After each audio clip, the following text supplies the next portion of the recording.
I gave everything to my son Ethan. For 30 years I poured my life into raising him, working tirelessly, nursing him through illness, paying for his education. I even gave up my marriage, gave up my own life just so he could have a better one. But the day I told him I had lost my job, his first response was to throw me out, calling me a useless burden, a parasite. That was the moment I stopped swallowing my pride. Which city are you watching from? Drop it in the comments. And hey, make sure you watch till the end. Something's going to happen that you won't see coming. I refused to be the mother who got stepped on any longer. I was going to stand up for myself. Ethan thought I had nothing. What he didn't know was that my late employer, who really respected me for the past years I devoted, had left me a fortune. And this time, I'll make sure him realize that the price of betraying me is far greater than he could ever imagine. I had just gotten home when I told my son Ethan that I wouldn't be working for Catherine anymore. I hadn't even gotten to explain why before his face darkened and he cut me off mid-sentence. His voice rose sharply, his face flushing with anger. Why would you suddenly quit? That was $8,000 a month. What are you planning to do now? Just sit around freeloading? The bit of joy I'd felt coming home instantly vanished. Did he really think I left that job just to take it easy? I came back because I wanted to make life easier for them. His words hit me like a slap in the face, but I didn't lash out. I knew he'd been under a lot of pressure these past few years. His wife, Nicole, came from a family that never thought much of ours. Her mother's a university professor and her father works in local government. They've always looked down on Ethan's background. To them, their daughter married beneath her. Nicole, following their lead, constantly took jabs at him, calling out his salary, his upbringing, anything she could to chip away at his confidence. Still, I figured once they found out about the inheritance Catherine left me, $8 million, they'd finally see Ethan in a new light. Maybe even treat him with some respect for once. But I didn't bring up the money. Not yet. Instead, I mentioned the other reason I'd come home. Didn't you say Nicole's planning to get pregnant soon? I thought I'd come back early to help out, support her during the pregnancy, help with recovery afterward, maybe even lend a hand with the baby. Nicole's expression turned cold in an instant. I could have sworn she even scoffed. Postpartum recovery requires professional care, she said flatly. You used to work as a housekeeper. What would you know about that? Her mother, Susan, shot me a dismissive look and chimed in without missing a beat. Taking care of a newborn isn't just diapers and bottles. It's a science. You need actual training. This isn't something amateurs can handle. The two of them tag-teamed their condescension so seamlessly, it was clear they'd already rehearsed this routine. And just like that, I'd been written off as an unfit caregiver. I gave a silent, bitter laugh. Nothing had changed, they still saw me as beneath them. Still, to keep the peace, I forced a smile and said, well, if everything's already arranged, I won't get in the way. I'll leave the baby care to you. Susan rolled her eyes, like that was the only sensible thing I'd said all evening. Fine, she replied. But you'll cover the cost of the nanny and the baby nurse. I'll handle the hiring and coordination. That one line left me speechless, a tight knot forming in my chest. My son Ethan jumped right in, picking up where Susan left off without missing a beat. Exactly, Mom. You never should have quit that job. Our expenses are about to double soon. You really ought to keep working. That's when it hit me, clear as day. They never wanted me to come home to rest. They just needed a steady paycheck funneled into the household. I was nothing more than a laborer to them, a walking A-team. My face hardened. I'm 58. I think it's time for me to get some rest and retired. Retired? Nicole let out a bitter laugh. You don't even have a pension. What retirement are you talking about? Her words nearly knocked the air out of me. I wanted to pay into a retirement plan years ago. It was you all who told me to save the money and help pay off your mortgage early instead. Now you throw that in my face. Nicole tossed her hair and snapped. That's because your income was pathetic. Who told you to buy a house you couldn't afford without a loan? You should have planned better. Ethan, now trying to calm Nicole down, raised his voice at me. Enough, Mom. Nicole's trying to get pregnant. You're just stressing her out. This is when we really need the money and you should be helping. You're still in great shape. There's no reason you can't keep working another 20 years. Save the retirement talk for when you're 80. Another 20 years. I froze, hollowed out by a wave of sadness I couldn't put into words. After everything I'd given, every sacrifice, every hour worked, every dollar earned, I was still nothing more than a cash machine in their eyes. That's when I truly saw it for what it was. All the talk of respect and gratitude, just sugar-coated lies to keep me working. Back when Ethan was still in college, he'd already started dating Nicole. To help them live more comfortably, and to appease Nicole's judgmental family, I left everything behind and moved to another city to work as a live-in housekeeper, just so I could save enough to buy them a house. They didn't pay a single cent, yet the deed bore only their names. And back then, with tears in their eyes, they told me, "One day when we're better off, we'll take care of you. You'll finally get the life you deserve." But now I know what they meant by the life I deserve. A life of endless labor right up until my body gives out at 80. I held back my tears, steadied my voice, and said firmly, "I said I'm retiring. That's final. No one gets to make that decision for me." Susan must have realized I was serious and worried I might actually stop supporting them. Her tone softened instantly. "Look, it's not that we don't understand, you just have to be realistic. There's no spare room in the house for you. You can't expect to stay here forever, right? But I do have a compromise." I narrowed my eyes. Something about her expression made my stomach twist. "I happen to know a wealthy family looking for a live-in assistant. Good pay, room and board included. You've done that kind of work before. Should be an easy transition." Nicole jumped in with a smirk. "Perfect idea, actually. You could even help ease our financial load. Whatever you earn could go toward household expenses. Win-win, right?" Susan shrugged and added, "You're not someone who really needs to rest anyway. Going back to work wouldn't kill you. Don't be so quick to say no, just give it a try. If you do well, you might even get to stay long-term." My face turned colder by the second. I already quit. I'm not going back into anyone's house to work ever again. Susan's smile vanished. Her gaze shifted, sharp now, calculating. "Well, if you're really done working for others, fine." She paused, her voice suddenly airy but laced with pressure. "There's a senior residence nearby. Good facilities, decent meals and lodging. You could apply for a work-based stay. Maybe kitchen help, janitorial services. Something to earn your keep." Nicole rolled her eyes and scoffed. "Now that's more reasonable. You can't just live in a hotel and expect us to foot the bill. At least in assisted living you'd be pulling your own weight. Stop expecting us to carry you." Rage simmered in my chest, but I forced myself to stay composed. I turned to Ethan. "You really think it's acceptable to send your own mother off to scrub floors in a retirement facility just to keep herself fed?" His eyes darted away, but he tried to keep up his rational act. "Mom, be realistic. You've always said you wanted to be independent. Isn't this the most dignified way to do that? You support yourself and we don't owe each other anything. And besides," he added, pulling out his phone, "there's an open spot available right now. I already called earlier to check. You could move in as soon as today." Then right in front of me he started dialing the number again. I could hardly believe what I was witnessing. The child I had poured my entire life into raising was now so eager to shove me out the door, like I was nothing more than dead weight. My hands trembled and tears streamed down my face, unstoppable. "Ethan, I gave everything I had to raise you. I drained my savings to buy you a home. And now, at this moment, all you see me as is a burden you can't wait to get rid of? Is this how you repay your mother?" For a brief second, guilt flickered in his eyes, but it was quickly swallowed by rage. He kicked over my suitcase, sending it crashing to the floor. "You think you suffered? That was your choice. If you hadn't divorced my dad, we wouldn't have ended up broke. I could have grown up rich and you ruined that. Let me tell you something, Margaret. You owe me for the rest of your life."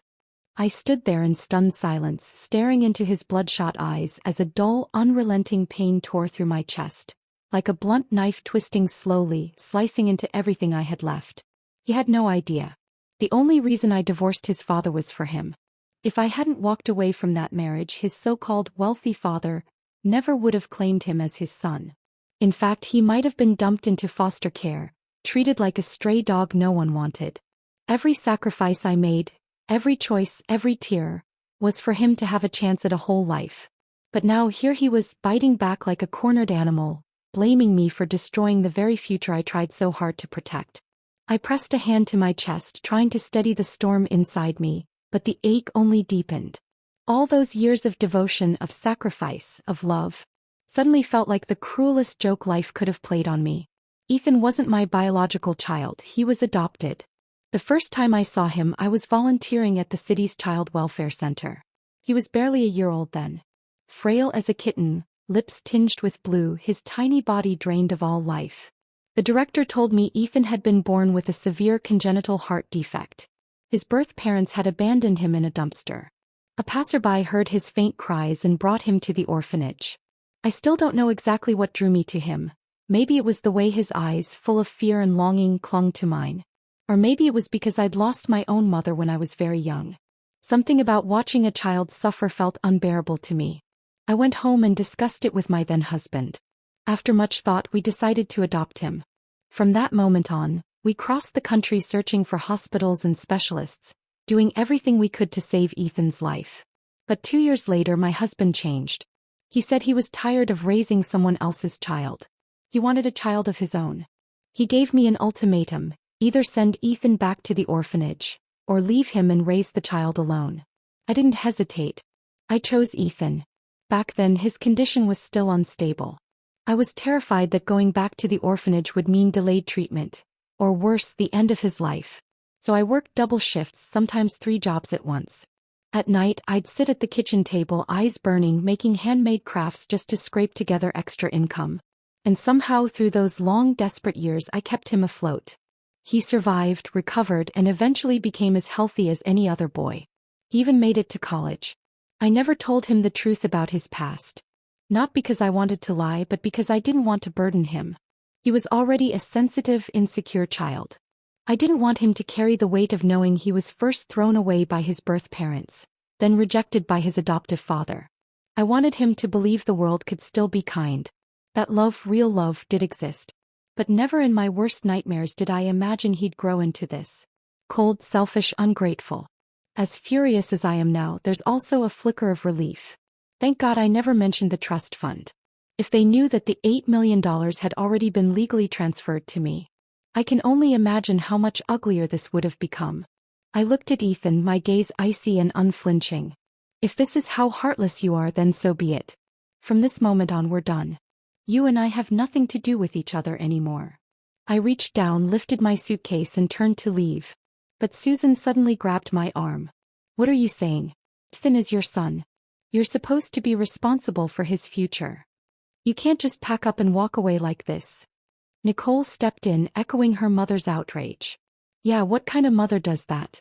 You raised him and now you want to wash your hands of it? That's unbelievably irresponsible. I let out a cold laugh. You're a college professor, an educated woman, and this is the argument you're making? Legally, a parent is only obligated to care for a child until they turn 18. Me. I've supported Ethan all the way into his 30s. What more does he expect? Ethan's face twisted, his voice rising in fury. That's not parenting. That's you making bad choices and trying to pay off your guilt. Every miserable thing in my life is because of you. You owe me for life. Then he shouted, voice dripping with venom. Did you ask for my permission when you decided to bring me into this world? I almost laughed out loud at the sheer madness of it. He sounded completely deranged. I stared at him like he was a stranger, someone I no longer recognized. I must have been blind to have raised someone like you. And if you've got such deep, twisted philosophical questions, maybe you should ask your birth mother, the one who left you in a dumpster. I didn't know if he even processed what I'd just said. He froze for a beat, confused, but the fury still clung to his face.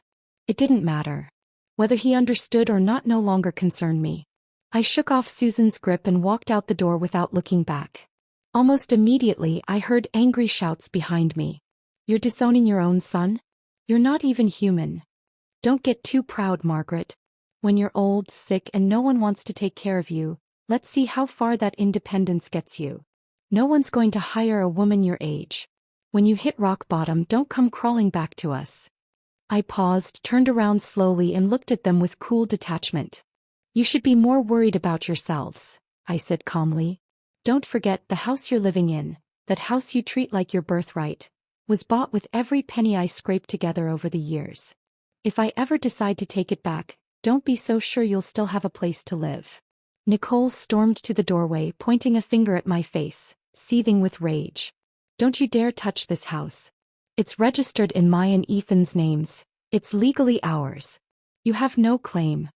The more she shouted, the steadier I felt. Fine, I said, my voice unwavering. Then hear this. I don't care if I have to spend the price of 2 houses. I will not let this house stay in the hands of a bunch of ungrateful leeches. Nicole's eyes widened in disbelief. Then she burst out laughing, her voice mocking. You've lost your mind. 2 houses. You probably don't even have $1,000 to your name. This house is ours. It's our marital property. You're just some washed-up maid trying to bite off more than you can chew. Get lost. People like you deserve to rot on the streets. With that, she slammed the door in my face. I didn't respond. I didn't argue. I didn't even flinch. I just turned toward the elevator, pulled out my phone, and started browsing listings for luxury homes in the city's top neighborhoods. A bitter smirk played at my lips. If I didn't move into the best house in town, I'd be doing a disservice to the $8 million sitting comfortably in my trust fund. That night, I checked into the most exclusive 5-star hotel downtown. Then I contacted Catherine's private attorney and instructed him to initiate the legal proceedings to reclaim everything that was rightfully mine. In the days that followed, I lived in that hotel while diving deep into the city's luxury real estate market, researching properties, reviewing listings, and scheduling viewings. A week later, I had an appointment to tour a highly sought-after gated villa community. It was the most prestigious development in town. What I didn't expect was the sales agent assigned to show me the property was none other than Susan's niece, Chloe. The luxury real estate showroom was bustling with people. Despite the starting price of these villas being well over $1 million, the project's exclusivity had drawn a steady stream of prospective buyers. I had just stepped into the grand lobby when a young woman with long hair and a fresh, eager smile approached me. Good afternoon, ma'am. Would you like me to walk you through the project details? Yes, please. Could you start by showing me the model homes? I followed her toward the display area, but we hadn't made it more than a few steps when a sharp voice rang out across the room. Who's handling client screening today? Do we just let anyone walk in now? I looked up. There she was, Chloe, Susan's niece, Nicole's cousin. We'd only met a few times, but she had left a lasting impression. Classic social climber attitude, the kind who drips arrogance in every word and move, constantly flaunting how she only dealt with high society clients. Before I could react, she was already striding over, heels clicking confidently, eyes full of disdain. Margaret? What are you doing here? I glanced at her coolly and kept walking. I'm here to view a property. Is there a problem? She immediately stepped in front of me, blocking my path with a sneer. A housekeeper? You think you can afford this place? Don't tell me you're just here for the free coffee. I've seen plenty like you, pretending to be buyers just looking to snag some free snacks.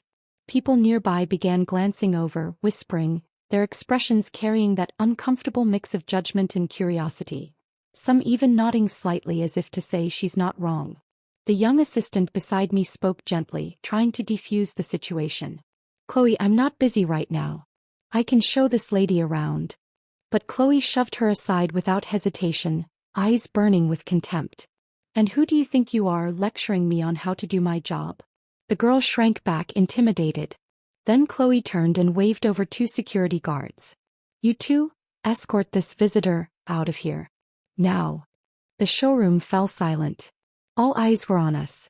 I raised my hand calmly, stopping the guards before they could approach. I came here to view a property. On what grounds are you kicking me out? Where's your manager? I'd like to speak with someone in charge. I turned toward the crowd. You're all here to look at properties too. Why don't you tell me, have I done anything inappropriate? The guards hesitated. I wasn't backing down, and they clearly didn't want to get involved in something messy. Chloe stood with her arms crossed, scoffing loudly. Go ahead. Make a scene. Let's see how far you take this performance. Just then, a young man in a crisp white shirt approached quickly, wearing a polished, professional smile. Good afternoon, ma'am. I'm Alex, the sales manager for this project. Is there an issue I can assist with? Before I could speak, Chloe jumped in. Alex, she's just here for the freebies. I was about to have security remove her. Alex frowned slightly but kept his tone courteous. Ma'am, would you mind showing us some form of financial verification? As you know, this is an invitation-only showcase and we do require proof of purchasing ability. Without hesitation I pulled out a folder. They already verified my documents at the entrance. Chloe snatched the folder out of my hand and flipped it open dramatically. $5 million? Are you kidding me? She shouted loud enough for half the showroom to hear. She's a housekeeper. There's no way she has that kind of money. I know her background better than anyone here, she added smugly. This has to be fake. We can't let someone like her play us. Alex stood there, frowning deeply, clearly caught in the middle. I didn't bother arguing. Instead, I took out my phone, opened my banking app and held it up for them to see. The young assistant leaned in, counting softly under her breath. 100,000, oh my God. Over 8 million. Gasps rippled through the crowd. People's eyes widened, no longer judging, now stunned, curious, even slightly in awe. Someone near me whispered, "Damn, she's got serious money." Chloe's face drained of color, cycling rapidly from red to pale green to ghost white. She looked like she wanted to vanish into the floor. But Chloe still wouldn't give up. She kept pushing, her voice sharp and stubborn. "Alex, that banking app on her phone has to be fake. There's no way she has that kind of money." Alex's face darkened, his brow furrowing deeply. "Chloe, that's enough." Then he turned to me with a composed, respectful tone. "Ma'am, I truly apologize. This has clearly been a mistake on our part and we'll handle it appropriately. I'll assign our most experienced client manager to assist you right away." I waved a hand lightly, offering a calm smile, then turned to the young woman who'd greeted me earlier. "No need. She's perfectly fine. Very professional. I want her to show me the property." Alex looked slightly uneasy. "Actually, she just started, still in training technically. I was only worried she might not have enough experience." "But I like her," I said firmly, leaving no room for discussion. "I'm buying the house today and I want to do it through her." Alex nodded immediately, flustered but eager. "Of course. Absolutely. Monica, make sure you take excellent care of our distinguished guest." Chloe stood off to the side, her face stiff, her lips twitching with suppressed frustration. She watched me walk away, seething, then muttered under her breath. "Just a glorified errand maid pretending she's somebody." I ignored her completely and pointed to the scale model at the center of the showroom. "I want to see this one," I told Monica. The moment I laid eyes on that villa, I knew. Soaring ceilings in the living room, a spacious backyard garden, a sunroom spanning over 200 square feet. Most importantly, it was fully furnished and move-in ready. "I'll take this one," I said without hesitation. "Let's get the paperwork started." Monica's eyes lit up with excitement. "Ma'am, are you sure you don't want to tour a few more options?" "I'm free. I'd be happy to show you others." "No need," I replied. "This one is more than enough." She could barely contain her joy. "Ma'am, this will be the first sale I've ever closed. You're my lucky charm." We headed to the signing area and as I reviewed the paperwork, a low murmur started behind me. "Damn, she just signed without a second thought? 150 grand, didn't even blink. Money talks, huh? That's what real wealth looks like." "Don't be fooled," someone muttered. "Didn't Chloe say she's just a housekeeper?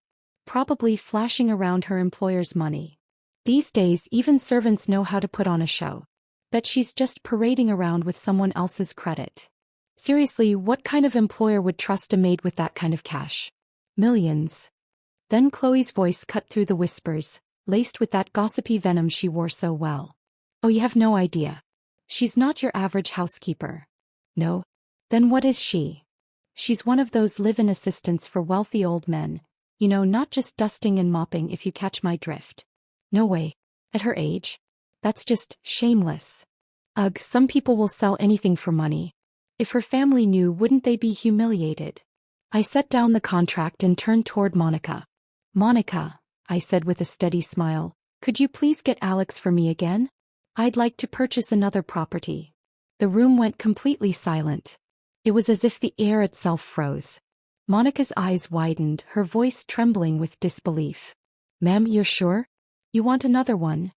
"That's right," I said calmly. "One to live in. One as an investment." Then I smiled a little wider. "Although, I do have a small favor I'd like Alex to help me with." Alex returned swiftly, his smile brighter than before, practically glowing with enthusiasm. Hello again, ma'am. Please, let me know what I can do for you. I've confirmed the purchase of the first property, I said. I'm ready to sign the contract. And I'd like to add a second unit as well. But, I paused, my tone turning cold. I expect your team to address the inappropriate behavior of certain staff members. Alex's smile faded. His gaze swept across the room and quickly landed on Chloe. Chloe, he said sharply, are you causing trouble again? Apologize to the client. Now. Chloe lifted her chin defiantly, refusing to back down. Why should I apologize?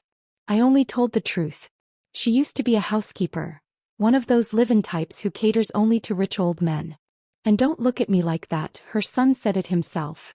I slowly lifted my head, eyes narrowing as I stared directly at her. You're saying my son told you that? Then let me tell you something in return. He also once said that your little portfolio of closed deals didn't come from your so-called skills, but from the nights you spent in bed with your clients. Is that true? Chloe's face drained of color. Her lips trembled. You're lying. That's slander. Oh, didn't you just slander me a few minutes ago? Now you suddenly understand what defamation means. I turned to Alex, who immediately picked up on the cue. His expression turned grim. Chloe, that's enough. Security, escort her out of the building. And as of today, you're terminated. Chloe panicked. Tears welled up in her eyes, spilling over. Alex, I wasn't lying. She really used to be a cleaner. But Alex's tone remained firm. You've violated company conduct policies in a very serious way. Your employment is terminated, effective immediately. I raised my hand to stop the security guards from moving. Hold on, I said calmly. She's not going anywhere just yet. She publicly defamed me and I'm not letting this slide. Right then and there I took out my phone and dialed. Hello, yes. This is the police department. I'd like to file a report for defamation and public harassment. 10 minutes later, 2 officers arrived at the showroom. After hearing my account and reviewing the incident, they issued Chloe a formal warning and made it very clear. If she didn't offer a public apology, I had every right to press legal charges. Cornered and shaking with rage, Chloe finally mumbled through clenched teeth, I'm sorry. She shot me and Monica one last hateful glance before storming off, her eyes burning with envy, especially when she saw Monica preparing to close the second sale. The same Monica she'd looked down on just an hour ago, now the star closer of the day. By the end of it, I signed contracts for both properties, paid in full without so much as a pause. Monica stood by my side, eyes shimmering with emotion. He could barely get the words out. Ma'am, I can't thank you enough. I've been working here 3 months without a single sale and today, 2 units back to back. You're honestly my miracle. To show her gratitude, she insisted on personally arranging deep cleaning and move-in prep for me. I gladly accepted. For the first time in years I felt truly light. As if all the humiliation, resentment and bitterness had been swept away like the dust outside my new villa's doors. That evening, just as I returned to my hotel, my phone rang. Ethan. So what the hell did you do to ruin Chloe's job? Her whole family is coming after us now, demanding answers. How do you plan to fix this? I answered breezily. Let them come. That's your problem now. Didn't I already tell you? We're done. I owe you nothing. You stirred up trouble and now expect us to deal with the fallout? That's not right. That made my blood boil. Trouble? Are you kidding me? Chloe defamed me in public. She brought it on herself. The police were there. You think they just showed up for fun? If this turns into a bigger mess, don't think you'll walk away clean either. Ethan went quiet for a beat. When he spoke again, his tone had softened noticeably. All right, let's just move on. By the way, there was that hesitant tone, that calculated shift in interest. So, Mom, who's your new employer really? They must be seriously loaded, and they seem to be treating you pretty well too, huh? I laughed silently to myself. There it was again, the scent of money, and he was sniffing around like a bloodhound. It doesn't matter who they are. It has nothing to do with you, Ethan. Let me say it one more time, we're done. For good.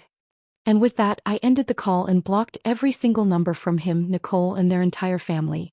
But what I didn't expect was that just a few days after moving into my new home, I ran into someone I hadn't planned on seeing again, Susan. That afternoon I was at a high-end piano showroom downtown, browsing options for a grand piano. I had just settled onto the bench, ready to test out the keys, when the front doors swung open and a flurry of footsteps echoed through the space. In walked Susan, surrounded by her ever-present circle of socialite friends, their voices loud and shrill with self-importance. "What kind of store is this?" Susan scoffed. "Letting just anyone sit down and bang on a piano? How unprofessional." Her eyes landed on me and the sarcasm practically dripped from her smile. "Margaret, did you even wash your hands before touching that instrument? Weren't you in healthcare work all these years? God knows what kind of germs you've got crawling all over your fingers. Who would have thought such an expensive piano could be so casually contaminated?" Her little clique chuckled and whispered among themselves, eyeing me with barely disguised contempt. "So that's the housekeeper-in-law you were talking about?" one of them asked, not even bothering to lower her voice. "'Tis they. Can't afford to buy one, so she comes here just to pretend? How embarrassing." Another woman, her hair piled into a dramatic bun and oversized sunglasses perched on her nose, gave me a disdainful once-over. Ugh, nothing more irritating than someone trying to act classy while carrying knockoff handbags. The two sales associates at the showroom exchanged a subtle glance, clearly uncomfortable. One of them approached me and offered a warm, professional smile. "Please, feel free to continue trying the piano, ma'am. That's exactly what they're here for. No purchase required." I nodded politely, then turned back to the sheet music and prepared to play. Trying to ease the growing tension in the room, the other sales rep approached Susan and her group. "Ladies, welcome. Is there a particular model you'd like to see? I'd be happy to walk you through our selection." Susan shot me a glance full of frost, then replied sharply, "We were going to take a look, but now I'm not so sure. Clearly, this store doesn't care about its instruments, or its clients." I gave the store associate a calm smile and said clearly, "I'll need a bit more time to try a few. I fully intend to make a purchase today." The woman with the bun scoffed and dropped into a nearby sofa, arms crossed. "Sure you do. I'll just sit right here and watch how you talk your way out of this. Can't wait to see how you slither off without buying anything." Susan tugged her friend's arm. "Come on, let's go somewhere else. Just being near people like this puts me in a bad mood." But I knew better. Susan had already heard from Chloe that I'd bought 2 villas. She was clearly unsure whether to believe it and afraid I might prove her wrong again. But her friend wasn't so easily swayed. "I'm staying right here," the bun-haired woman said with a smirk. "I won't sleep tonight if I don't see this woman fall flat on her face." Her words seemed to rally the rest of the group. They all stayed, waiting for what they assumed would be an entertaining disaster. I chose one of my favorite pieces and let my fingers fall gently on the keys. The notes floated into the room, soft and steady, the melody of Moonlight Sonata flowing through the air. The bun-haired woman twisted her mouth in mockery and snorted. "What even is that? Sounds like noise. Who taught her to play? She thinks she belongs in a piano store with that mess? Give me a break." But before I could respond, the sales associate by my side started clapping, genuine admiration in his eyes. "Ma'am, that was beautiful. Honestly, that's one of the most moving renditions of Moonlight Sonata I've heard in a long time." The bun-haired woman rolled her eyes so hard she nearly tipped over. "Oh please. If she was that talented, she wouldn't be stuck in whatever dead-end life she's living now. Your flattery's a little too obvious, sweetheart." Just then a few young people stepped into the showroom. They didn't say a word, simply stood behind me, quietly listening. The moment I lifted my fingers off the keys, a round of spontaneous applause erupted from behind. "Wow, that was incredible. I've studied piano for many years, and I still can't bring out that level of emotion in Moonlight Sonata. Seriously, you captured the whole hazy, dreamlike mood so effortlessly. You're amazing." Susan stood nearby, her brow tightening, eyes narrowing in visible confusion. She couldn't seem to wrap her head around it. How could someone she'd always looked down on play with such grace, such skill? Truth was, I owed this moment of peace, of music, to my late employer. She came from a prestigious family, the most elegant, sincere woman I've ever met. She never once looked down on me. In fact, she treated me more like a younger sister than an employee. Whenever she had free time, she invited me to join her in learning music, painting, literature, and I never brushed it off. I studied with dedication, deeply grateful for her generosity and patience. Over the years, she didn't just change my lifestyle. She transformed my entire spirit. I continued playing, letting the keys carry my thoughts, while the bun-haired woman's face soured under the growing stream of praise. She lowered her head, clearly unsettled. Then, in one last desperate attempt to save face, she snapped her head up. So what if you can play one song? Big deal. If you're really that impressive, pay for the piano right now. I had already made my choice. Calmly, I handed my card to the associate. Thank you, ma'am, he said cheerfully. That'll be $15,000. I entered my PIN. Transaction approved. Ma'am, may I have your name to finalize the invoice? He asked. Of course, I said and wrote it down. Margaret Turner. The bun-haired woman blanched. Her head jerked towards Susan in disbelief. You said she worked for someone else, that the villas she bought weren't even hers. Susan's face shifted. She walked over, her expression caught between disbelief and something far more tangled. You bought this piano yourself? And those 2 villas, those were yours too. I smiled. The invoices and contracts have my name on them. If they're not mine, then whose would they be? Yours? Her face twisted instantly, a storm of shock, envy, suspicion, and bitter regret flickering across it. Margaret, you were just a housekeeper. Where did all that money come from? Every dollar I spend was earned legally and rightfully. My voice was sharp, cold. Susan scoffed. Oh please. You must have done something shady to get it. The bun-haired woman chimed in immediately. Yeah, maybe she's a scammer. That's how people make fast money these days. No sooner had those words left her mouth than another woman, who'd been quiet all this time, suddenly snapped. What? Scammer? Don't even joke about that. She fumbled for her phone, her hands shaking. Hello 911? I need the police. There's a con artist here. Before anyone could react, she hung up and stormed toward me, trying to grab my clothes in a fit of rage. The store staff rushed to hold her back. She was crying, shouting, completely hysterical, and finally I understood the reason behind her outburst. She'd been swindled out of over $100,000 6 months ago. She'd never gotten it back, and the pain still festered so deeply inside her that the mere mention of scam shattered her control. Her fury wasn't aimed at me, it was aimed at a shadow from her past. The police arrived quickly. And to my surprise, it was the same 2 officers I had met the day I purchased the villas. One of them raised his brows in recognition, a smile tugging at the corner of his mouth. Oh, it's you again, ma'am? I nodded politely. But before I could speak, the curly-haired woman jumped up and shouted. She's a scammer, officer. Arrest her right now. The officer's smile faded. He turned serious. Ma'am, do you have any proof of this accusation? Proof, she snapped. Of course not. I'm just providing a tip. You should investigate her yourselves. I mean, come on. How could a housemaid afford villas and grand pianos? Does that sound normal to you? The officer sighed, spreading his hands. Maybe she won the lottery. It happens. Susan immediately jumped in, her tone sharp. Her? Winning the lottery? Don't be ridiculous. She's never had a lucky day in her life.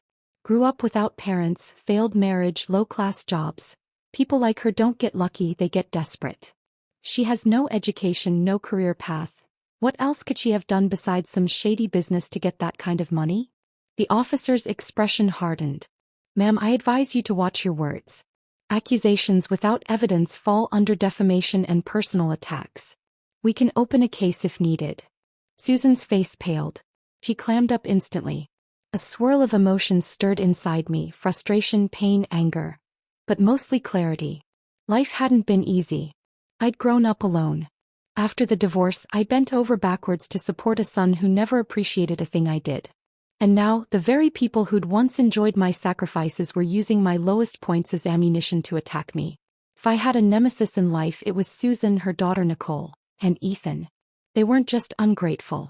They were the real curses in my story. But now, I finally saw them for who they truly were. I pulled out my phone, opened my banking app, and without a word turned the screen towards Susan, holding it up so she and everyone else could see. You don't want to see me happy? Tough luck. Looks like heaven had other plans. See this? Over 8 million. All legal. All mine. No dirty secrets, no tricks. Just blessings you'll never understand. If that makes you sick, well, I hope it ruins your appetite. You want to accuse me of sleeping my way to the top? Go ahead. Sue me. I'll be waiting. Susan's water cup slipped from her hand and crashed to the floor with a loud clang. I could almost hear the crack of her pride shattering. 8 million. How the hell do you have that kind of money? Her voice shook, panic breaking through her disbelief. Then her expression twisted, almost like something had just clicked. Oh, now I get it. That's why you cut ties with your son. You got rich and dumped him like trash. How heartless, Margaret. You're unbelievable. I turned to her, my tone sharp, unwavering. Don't twist the story, Susan. I was ready to leave every cent to your daughter and my son. That was my plan. But then you two decided I was a burden the minute I quit my job. You pushed me out of the house like garbage. You think I forgot? That house you're living in? Every dollar that bought it came from me. And not only did you kick me out, you wanted me to scrub floors at a second-rate nursing home just to keep earning for your family. You even suggested I go work for some old rich man as his live-in servant. God knows what kind of services you had in mind. Tell me, Susan, do you even have a shred of decency left in you? I could have given your whole family a life of luxury. But no. Not a chance. You ruined it yourselves. I turned to the growing crowd of onlookers. Tell me, doesn't this pack of ingrates deserve everything they've lost? The crowd's energy shifted. Their eyes, once filled with gossip, now brimmed with judgment, aimed squarely at Susan and her friends. Susan's face burned red like a con artist caught mid-scheme. You're lying. We never said you should go work for some old man. Oh. I said calmly. Should I play the recording for everyone here? Let them hear your exact words. Her face went pale and for a second I saw real fear in her eyes. That recording is probably edited. I'm not listening to that garbage. Her voice cracked as she turned away, retreating toward the exit. Margaret, you're cruel to the core. You'll get what's coming to you someday. And with that she stormed out, slamming the door behind her. I finally exhaled. It was over for now. But I knew better than to think it was truly finished. With that much money on the line, people like Susan and Ethan never stay quiet for long. What I didn't expect was how quickly Ethan would crawl back into the picture. The very next morning, the concierge delivered a massive bouquet of flowers, claiming someone had left it at the gate for me. I frowned, dragged the flowers inside and sifted through them. Right in the center was a card. Wishing you a lovely weekend. Love, your son Ethan. I nearly burst out laughing, disgusted to the core. It was so shameless it was almost comical. Without hesitation I picked up the bouquet and tossed it straight into the kitchen trash can. Then I snapped a photo. Crushed petals, bent stems, and the crumpled card all in one frame, and sent it to the gatehouse. From now on, refuse anything sent by this person. Also, kindly forward him this picture. I didn't just want him rejected, I wanted him humiliated. Sure enough, I never received another bouquet from him again. But he didn't give up. He just escalated. He began waiting outside the gated community every single day. Rain or shine, workday or weekend, he'd be there lurking, desperate. Every time I came or went, he'd put on another pitiful act like some character in a cheap tragedy. One day he even dropped to his knees on the sidewalk, crying hysterically. Mom, please don't be angry anymore. Come home, I was wrong. Mom, no matter what, I'm still your son. How can you be this cold to me? I didn't even bother looking at him. His theatrics only made my skin crawl. Eventually I got so sick of the scene that I hired a full-time driver. Every day I sat in the back with the windows up, gliding past the front gate straight into my villa's garage. No eye contact, no conversation, no chance for him to reach me. Ethan kept it up for 2 full weeks. But once it was clear I wasn't budging, he finally gave up. At least I thought he did. Instead he changed tactics. He went digging through and somehow managed to contact my ex-husband, Richard, who was once Ethan's father too. That's when things truly began to spiral in a way I hadn't anticipated. Ethan wasn't trying to reconcile anymore. He was trying to control me, crush me, break me down completely. It became obvious. If he couldn't get what he wanted, he'd rather see me destroyed. One afternoon my phone rang. It was Richard. We hadn't spoken in over 20 years. I had no idea how he even got my number. I just thought I'd give you a heads up, he said casually. Ethan came to see me. He cried and begged me to talk you into going back home. I don't know what happened between you two, and frankly, I told him that's not my business. I just reminded him I'm not his biological father. I even added that whatever's going on between the two of you has nothing to do with me. I'm an outsider. But he insisted I was lying. He even showed up at my office making a scene. I had no choice but to take a paternity test to shut him up. I didn't tell him the full truth, though. I kept my promise from all those years ago. I didn't reveal his real background. So bottom line is, he now knows I'm not his father. But you're still his one and only mother. I hung up, already bracing myself. I knew it was only a matter of time before Ethan came knocking on my door again. When he did, I'd be ready. I'd tell him everything, the truth he was so desperate to avoid. I'd tell him to go find the mother who abandoned him in a dumpster and stop trying to tear my life apart. But that confrontation never came. Instead, Ethan took a darker turn, a turn I hadn't anticipated. Roughly a week later, I noticed something strange.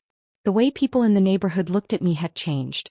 Their glances lingered longer, their smiles grew thinner, more forced.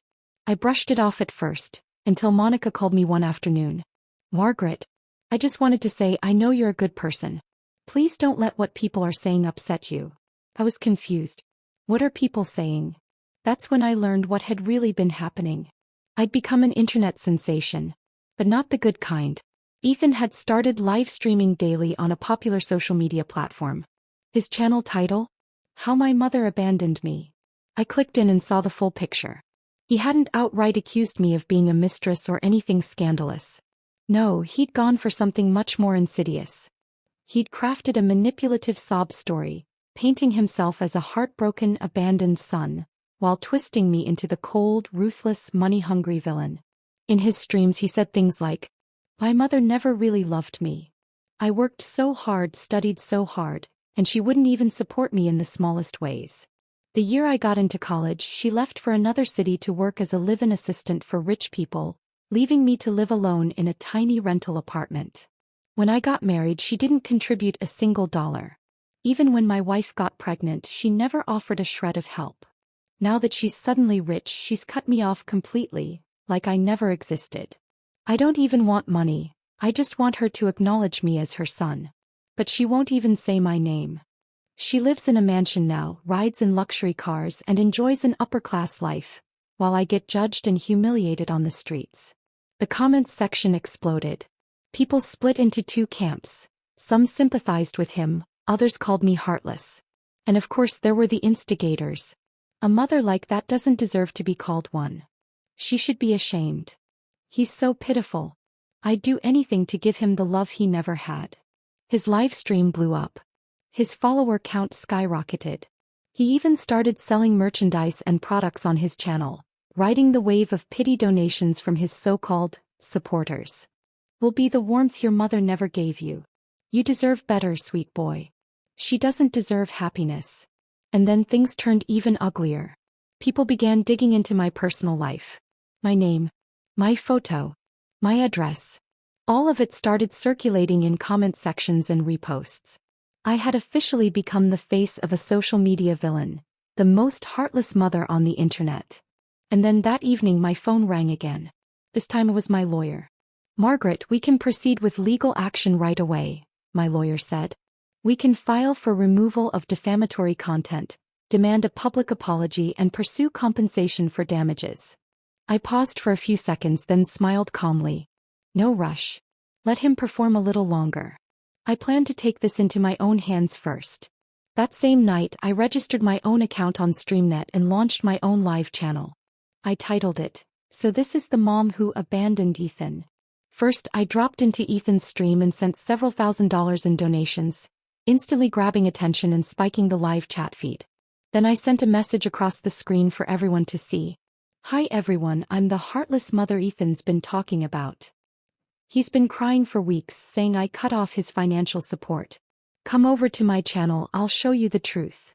Tonight I'm giving away $100,000 in cash prizes. Join if you want. First come, first served." Within seconds, a flood of viewers jumped to my stream.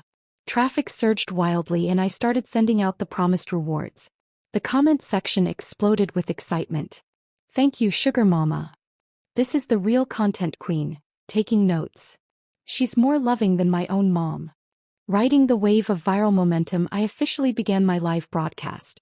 I didn't waste time sugarcoating anything. I spoke straight into the camera. First of all, yes, I did cut off financial ties with Ethan. But that doesn't make me heartless, and it certainly doesn't mean I abandoned him. People deserve the full story. I didn't walk away because I stopped loving him.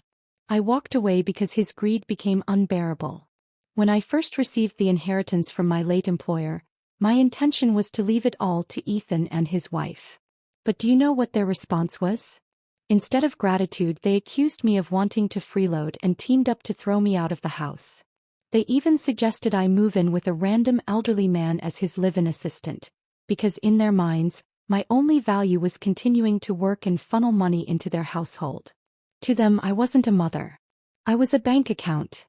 As I spoke, I displayed a scan of the trust documents from my former employer. A legally notarized statement showing I'd inherited approximately more than $8 million in assets. The money I have came from a legitimate trust, left to me by a woman who treated me like family. She had no children of her own and made me her sole beneficiary. The comments blew up again. Lost $9 million. What kind of employer does that? Finally, karma rewarding a good heart. This isn't cold, it's clarity. Of course, not everyone was convinced. A few skeptics popped up. Still, you're his mother. Aren't you supposed to support your child? Cutting him off after marriage sounds pretty cold-blooded. I replied calmly without blinking. Let me ask you this. Does supporting a child mean you're supposed to be their personal ATM forever? I raised him alone since he was 1 year old, paid his school fees, bought him a house. What did I get in return? Suspicion, rejection, disrespect, and being forced out of my own home. They wanted me to keep working like a machine to subsidize their lifestyle, while treating me like a burden. Then I dropped the final card. An audio recording of Ethan on the phone, trying to arrange for me to become a live-in assistant for an elderly man. The call had been captured by the elderly man's household security system. It was undeniable proof. The comments exploded again. Unbelievable. This isn't just mooching, it's financial abuse. Cutting him off isn't cruelty, it's survival. This is what weaponized guilt looks like. He's not crying for love. He's crying for money. Good for you, ma'am. That son deserved to be cut off. I knew this was only the beginning. Ethan didn't miss a mother, he missed his money supply. And this war? It had only just begun. I looked at the flood of comments on the screen and let out a small, quiet laugh. Then I leaned toward the camera and spoke directly to the audience. The truth is, there was never any need to cut ties with Ethan. Instantly, question marks filled the comment feed. I continued calmly. Because Ethan was never my biological son to begin with. I adopted him when I was volunteering at a local orphanage. He was just 1 year old then, born with a severe congenital heart defect and abandoned by his birth parents in a dumpster. He was barely clinging to life when I found him. I brought him home out of pure compassion. I spent every penny I had to get him medical care. And my divorce from my ex-husband? That wasn't about infidelity. It was because he insisted on having a biological child and refused to continue raising Ethan. I was given a choice. Send Ethan back to the orphanage or leave my marriage and raise him on my own. I chose Ethan. I gave up my marriage, gave up the chance to have my own children, just to give him a chance at life. I worked overnight shifts, waited tables, cleaned homes, whatever it took. I scraped and saved until he was healthy again. I put him through college. I even bought him a house with my hard-earned money. And what did I get in return? He refused to let me live in that very house. He kicked me out like a stranger. Now he's slandering me online, claiming I abandoned him, and even spreading rumors that I slept my way to wealth. Tell me, how should I respond to someone like that? As I spoke, I uploaded a series of images. Hospital bills, medical invoices, school tuition receipts, public transit tickets. All the fragments of a life spent giving, a lifetime of sacrifice captured in paper and ink. The comments exploded. He's vile. Who does that to a woman who saved his life? He used his adoptive mother like a sponge, then threw her away. Disgusting. Living in the house she paid for and still kicked her out? Unbelievable. God gave him life, she gave him everything else. And he turned around and stabbed her in the back. The backlash was immediate. Viewers rushed back into Ethan's stream and began flooding his comment section with outrage. How could we ever support someone like you? Shame on you. You played the victim while bleeding your mother dry. You're the heartless one, not her. Ethan's face turned visibly pale on camera. Why are you all believing her? He shouted. She's lying. If I wasn't her real son, why did she do all that for me? She's manipulating you. No one would go that far for a child that isn't theirs. Back on my stream, more viewers demanded hard proof. Without hesitation, I uploaded a scanned copy of the official adoption certificate. This is the government-issued record. Verified, public, and authentic. The comments section erupted once again. That's it. End of discussion. She's telling the truth. This isn't just betrayal, it's moral bankruptcy. He used her love, her money, her life, and still tried to destroy her. Report him. He doesn't deserve a platform. And just when I thought it couldn't get worse, Ethan doubled down. So what if I wasn't her real kid? She didn't have to save me. I never asked her to. Maybe if she hadn't taken me in, I would have been adopted by a real family. She ruined my life. She never should have interfered with my fate. That was the final straw. The internet exploded. You're mad she saved you. That's the most disgusting thing I've ever heard. Let the whole world see this monster's true face. Report him. Now. In less than a day, public opinion turned completely. Ethan went from abandoned victim to ungrateful parasite feeding on his adoptive mother's blood. His streaming channel was permanently suspended by the platform that same night. My lawyer filed a formal defamation and harassment lawsuit against him, demanding financial compensation for damages. We also filed for an injunction to legally prohibit him from making any further defamatory statements or attacking me through social media platforms. Eventually, the court ruled in our favor. Ethan was found guilty of violating cyber safety and defamation laws. He was ordered to pay damages and cover all legal fees. His streaming privileges were revoked. His social media accounts permanently banned. I was finally completely free. There was no longer any trace of Ethan in my life. And there never would be again. Another 6 months passed and I finally reclaimed the house that had once been mine. Through a meticulous legal process, my attorney team successfully reversed the property ownership. The day everything was finalized, I stood in the living room, staring at the familiar curtains, watching sunlight spill across the hardwood floor. For the first time in years, I felt truly light, like I'd finally exhaled after holding my breath for decades. A few days later, Susan's daughter, Ethan's wife, filed for divorce. She signed the papers in her lawyer's office with complete composure, not uttering a single extra word. It was clear she'd seen him for who he really was. A man who whined about being wronged but never took responsibility, full of resentment but completely devoid of self-awareness. And just like that, Ethan vanished from my life entirely. I didn't ask about where he went and I had no interest in looking back. Years passed. Then one day, while chatting with an old friend at a cafe, she casually mentioned, "I heard Ethan ran off to Canada.